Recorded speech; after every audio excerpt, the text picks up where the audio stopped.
Bu jigarni tozalaydi. Sog'lom odamlarga esa 2 marotaba bu narsani Assalomu alaykum, hurmatli obunachilarim. Domla yana oshxonada nima qilyapti ekan degan savollar bo'lsa, hozir javob olasizlar xudo xolasa. Xalqimizda bitta gap bor. 1000 marta eshitgandan bir marta ko'rgan yaxshi. Hozir jigarni tabiiy yo'l bilan tozalaydigan bir sok, detoks qilmoqchimiz.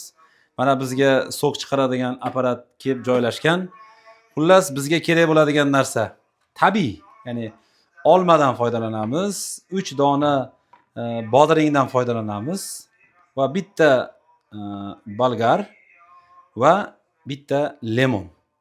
Xudo xolasa shuni hozir chiroyli maydalab sokimizdan chiqaramizda bu nima uchun kerak bo'ladi, qachon ichadi buni.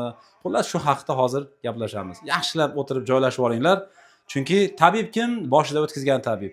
Men bularni ichganman, hozir ham qilaman. Chunki Hindiston doktorlari domla jigaringizni almashtirib qo'ydik. Endi uyingizga borib o'z ehtiyot qiling deb o'zimga o'zim doktor qilib jo'natgan. Shuning uchun sizlarga ham albatta foydasi bor. Bu jigarni tozalaydi. Qani ketdik. Bismillahirrohmanirrohim. Avvalo har bitta mahsulotni chiroyli qilib yuvib olishimiz kerak. Sababi buni biz postini archimaymiz.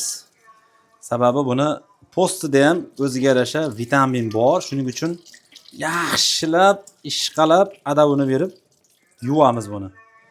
Bismillahirrohmanirrohim. Olmalarimiz har xil bo'lib qoldi. Iloji boricha bir xil bo'lgani yaxshiroq. Sababi nima deydi? Endi soki bir xil chiqadi degani emas u.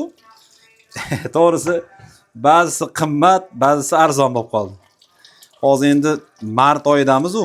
Mevalar ham tugab boryaptimi? Qimmat bo'lib ketibdi bu olmalar. Eng arzon olmani tavsiya qilaman. Eng arzonini bilasizlar. Uni qurt yeydi. Qurt ham biladi qaysi mahsulot deyishlikni. Qani buni tomonni olib tashlaymiz. Bismillahirrohmanirrohim. Buni yaxshilab yuvoringlar deganimiz sababi hozirgi mart oyida bular dalada yo'q bodring. Hozir hammasi parniyda. Bu ham bir ko'tarilibdi. Kilosi Andijonda 90 mingga chiqibdi bolgarda.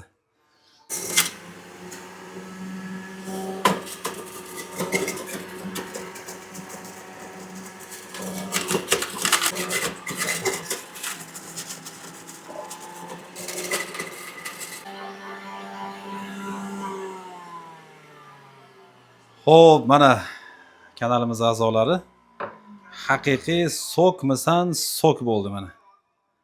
Sokmisan sok. Bismillahirrohmanirrohim. Ay maşallah, maşallah. Mana haqiqiy tabiiy o'zimizda yetishtirilgan haqiqiy tabiiy sok. Hech qanday bir ximikat yoki bir boshqa narsa qo'shilmadi. Yana takror aytaman, 3 dona bodring, 4 dona olma, bitta lemon, ya'ni kifoya qiladi. Endi olmalarimiz hozir kattaligi uchun men bir donani ajratib qo'ydim. Albatta buni o'zingiz, bir hadis sharif bor. O'zingga yaxshi ko'rgan narsani birodaringga yaxshi ko'rmaguningcha haqiqiy komil mo'min bo'la olmaysan deganlar. Shuning uchun oilangiz bilan, jufti halolingiz bilan birgalikda ichsangiz, xudo xolasa juda ham yaxshi. Buni har kuni erta bilan, ya'ni och qoringa shu bir stakan ichib ho'plab, ya'ni avvalgi o'rgatganman, bir daniga ko'tarishda emas, ho'plab ichilsa, bu jigarni tozalaydi. O'zimiz erta bilan turib betimizni yuvgandek, jigar ham betini yuvadi. Buni doimiy nimaga olsak, odatimizga, odat tusiga kirgizib olsak, xudo xolasa juda ham yaxshi. Ya'ni Hindistonga borishga ham hojat qolmaydi. Ayniqsa jigar transplantatsiya bo'lib kelgan bemorlarga ham buni tavsiya qilaman. Yangi jigar qo'yildi, endi yangi jigarni o'zingiz ehtiyot qiling. O'zingiz ehtiyot qiling. Buni doktori endi o'zingiz. Mana shu mahsulotdan ichib turinglar. Sog'lom odamlarga esa 2 marotaba bu narsani odat qilinglar. Qani bismillahirrohmanirrohim ichib ko'ramiz hozir. Ay maşallah. Alhamdulillah. Judayam go'zal, judayam shirin. Chunki olmani shirinligi ham chiqqan bunga. Lemon, bodring hammasi omoqda bo'lgan. Kanalimizni kuzatishda davom etinglar. Agar oxirgi gapim, agar doktor sizga jigar sirroziga o'tib ketdi, 4-bosqich desa, agar transplantatsiya qildiring desa, Hindiston doktorlarini tavsiya qilaman.